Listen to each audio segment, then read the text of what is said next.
हे आहे गोकुळचं श्रीखंड. अगदी जिभेवर रेंगाळणार. जिभेवरच नाही तर मनावरही रेंगाळणार. गोकुळ श्रीखंड, मनावर रेंगाळणार.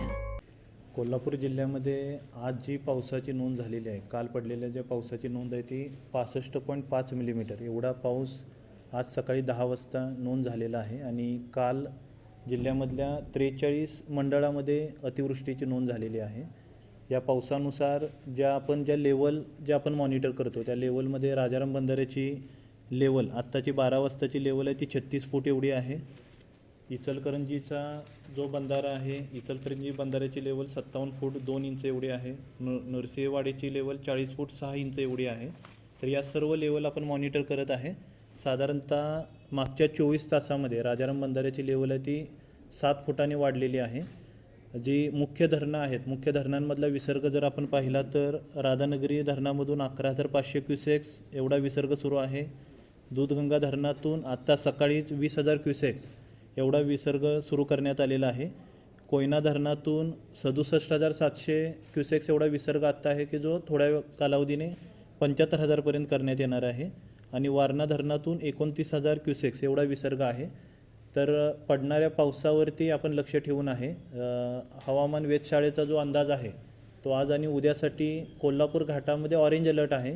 इतर जिल्ह्यासाठी सुदैवाने आत्ता जो अलर्ट आहे तो ग्रीन अलर्टचा आहे. परंतु जो हवामान विभागाचा अलर्ट आहे तो प्रत्येक तासाला किंवा 4-4 तासाला आपण मॉनिटर करतो आहे. येणारा जो अपडेटेड अलर्ट असेल तो आपण खाली कळवणार आहे. हवामान विभागाचा अंदाज, पडणारा पाऊस आणि धरणामधला जो विसर्ग, सध्याचा विसर्ग आणि प्रस्तावित विसर्ग लक्षात घेऊन आपण सर्व नियोजन करणार आहे. राजाराम बंधाऱ्याची इशारा पातळी आपली 39 फूट आहे. सध्याच्या पावसानुसार पुढच्या साधारणतः 6 ते 8 तासामध्ये इशारा पातळीपर्यंत कदाचित राजाराम बंधाऱ्याची पातळी पोचू शकते. त्यानंतर पाऊस कमी राहिला तर लेवल वाढण्याचं प्रमाण कमी राहू शकतं. परंतु पाऊस ज्या पद्धतीने पडेल त्यावरती प्रशासन लक्ष ठेवून आहे.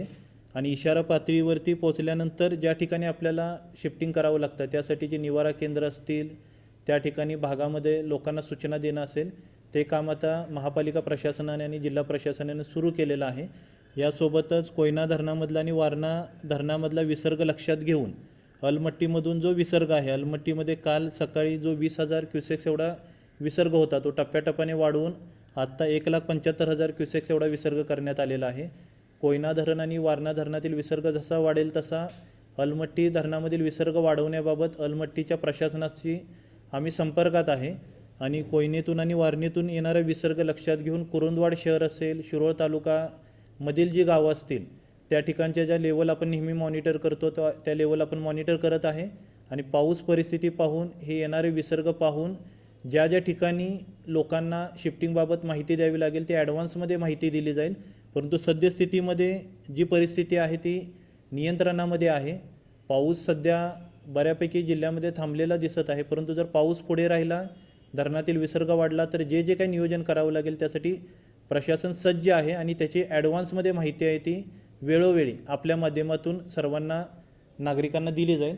सध्याच्या पावसामुळे सार्वजनिक बांधकाम विभागाकडील 16 रस्ते आणि जिल्हा परिषदेकडील 11 रस्ते बंद झालेले आहेत आणि त्यासाठी पर्यायी मार्गावरून वाहतूक सुरू आहे.